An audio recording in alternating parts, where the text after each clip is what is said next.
Welcome. I'm Kinetic Symphony. I hunt down and report on weird and true mysterious stories, from glitches to the paranormal. Case file number 1345, written by Cartulinas. The Day the Chicken Spoke. Rural Spain in the countryside. Me being around 10 years old. When I was a kid, my father used to buy me a couple of chickens for the summer. Then my aunt would raise them and sadly, we eat them. I didn't know this at the time. That summer, I was raising 2 chickens, a dyed pink one called Poliana and a dyed green one called Maximiliano. Yes, I was a bit dramatic naming pets. I was sitting on the porch of my house reading Harry Potter, and the chickens were around eating things and going for a dander. At some point, they went down the street, field, and I couldn't see them. They had been over there before and they were always fine, but not that day. Suddenly, Maximiliano, green, came running towards me, making a lot of noise and tweeting, chicken shouting very loudly at me. It was very, very stressed, very loud, and moved its wings and body like telling me, "Help, help!" I stood up and went behind him as he took me down the street. There I found my pink Poliana, lying down, facing up, and a dog on top of her with its mouth in my chicken's body and hurting Poliana. I was afraid, only 10 years old, so I took a stick and threw it at the dog so it got scared and it ran away. Luckily it did. I came closer to Polly. It seemed to be dead and had blood all over. I kneeled down to pick her up in tears, but as soon as I came close, it opened its eyes, stood up and started running home with Maxie. My dad healed the injury on the chicken's leg, and after a week, Poliana was fine again. I will never be tired of telling this story. A chicken told me that his friend's chicken needed help. It sounds crazy, but I will never forget how Maxie was all stressed out looking at me and chicken shouting telling me that Polly needed help and made me follow her. Amazing. Case on file 1345. The Day the Chicken Spoke. Amazing indeed. Chickens aren't as stupid as most think, or maybe rather no one does think about how clever they are. Same thing with cows and pigs and all that.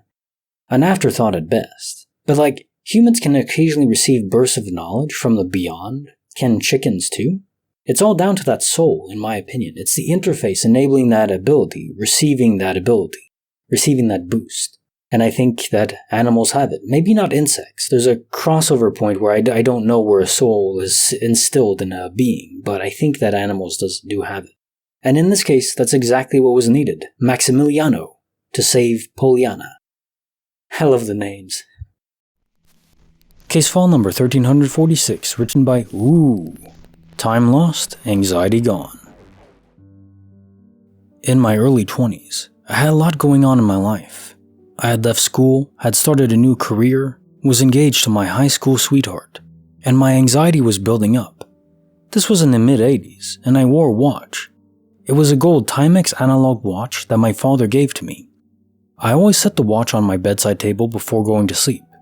I was becoming very anxious about deadlines, and I found myself constantly checking my watch to make sure I didn't fall behind with anything. One morning, I woke up and reached to my bedside table, and my watch was missing. I checked around my table. I crawled over the edge on the bed and looked upside down under the bed. No watch. I got up and looked around the base of the bedside table. No watch. I showered, got dressed, checked my yesterday's clothes pockets. No watch. I checked in other parts of the house. No watch. I asked my fiancée if she had seen it. She had not, and to this day I know she was telling the truth.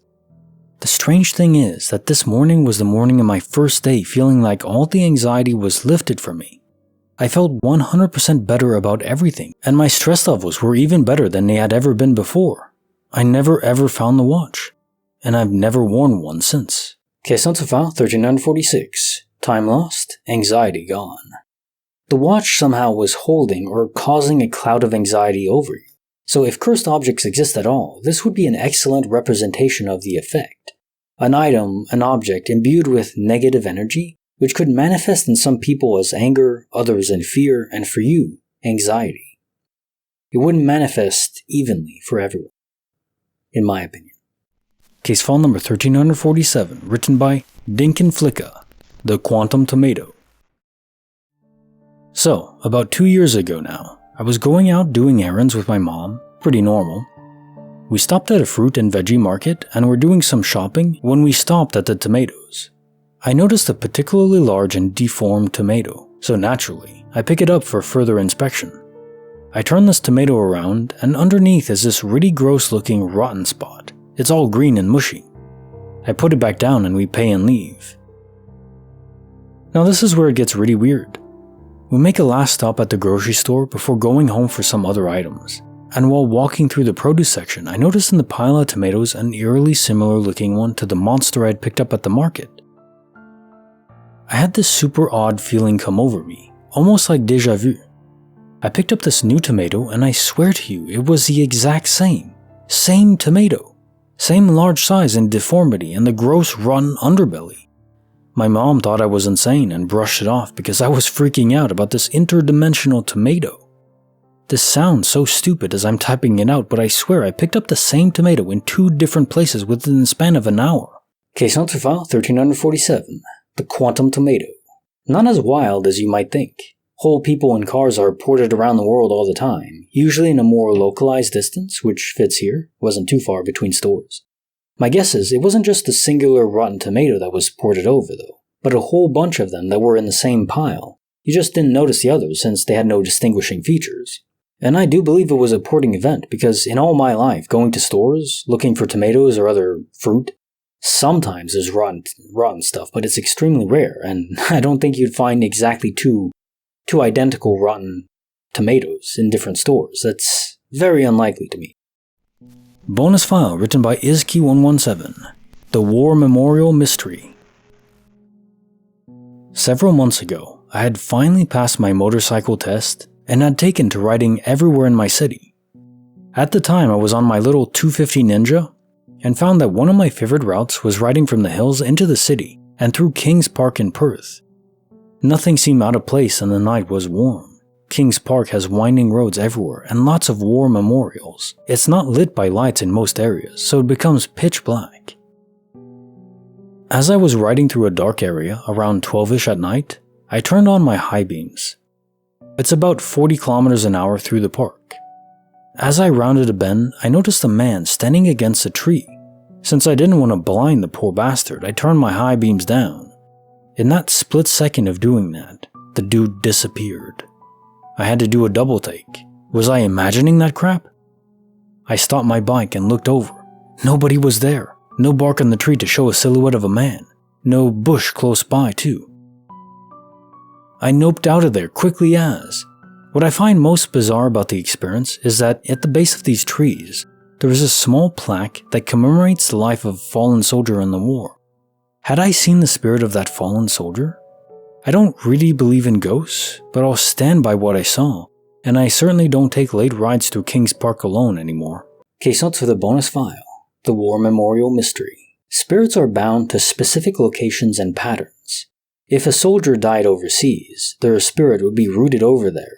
If you did see a spirit, it must have died nearby that memorial area. Was it a historical battlefield? Now time for the quote of the day. The meaning of life is just to be alive. It is so plain and so obvious and so simple, and yet everybody rushes around in a great panic as if it was necessary to achieve something beyond themselves. Alan Watts. So there's 2 sides to this. On one side, I greatly respect people who dedicate their lives to the pursuit of knowledge and betterment of mankind. Obviously, everything we have, this modern technology, wouldn't exist without people like that, who, in a certain sense, sacrifice their lives to improve all of mankind. No one is required to do that, and you're not a bad person if you don't. You can live the simplest of lives. There's a video by a YouTuber called Peter Santinello, where he documented a person, he went there himself. It was like an Amish guy who just lived off-grid, a very simple life. I don't think he even had electricity. He didn't even have a phone number, and he wanted to date, some, to put himself out there for girls to call him, so it was like a friend's number or something that they gave out. Anyways, I just think there's a beauty in simple living too. So there's 2 sides. Again, I respect people who dedicate their lives to bettering mankind, furthering our knowledge. Like Elon Musk taking us to the stars. It's incredible. But if that's not you, there's nothing wrong with that. Do not think that you're less just because you want to live a simple, peaceful life. You're not. That is entirely okay. Just don't harm other people. That's it. That's the only golden rule. Don't harm innocent people. If you're being attacked, feel free to defend yourself. Like the video, subscribe, hit the bell. Kinetic Symphony signing off.